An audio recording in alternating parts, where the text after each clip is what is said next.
लगावल है सखिया कान्हा जी के मुकुटा बनावल है सखिया कान्हा जी के मुकुटा बनावल है सखिया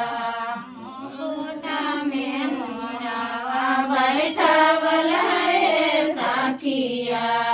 मुकुटा में मोरावा बैठावल है सखिया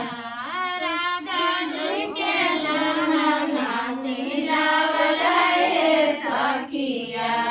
राधा जी के लहंगा सिलावल है सखिया लहंगा में गोंडावा लगावल है सखिया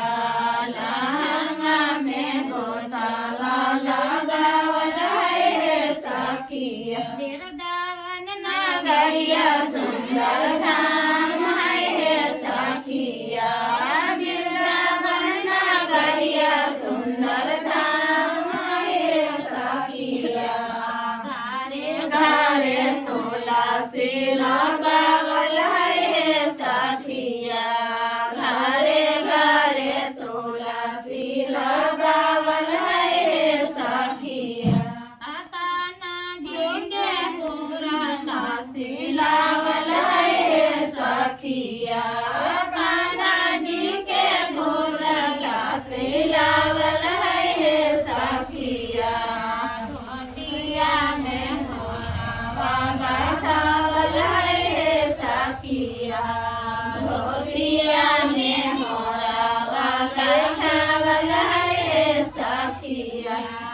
राधा जी के चुनरी सिलावल है सखिया राधा जी के चुनरी सिलावल है सखिया चुनरी में पैसावा लगावल है सखिया चुनरी में पैसावा लगावल है सखिया बोलिए वृंदावन बिहारी लाल की जय।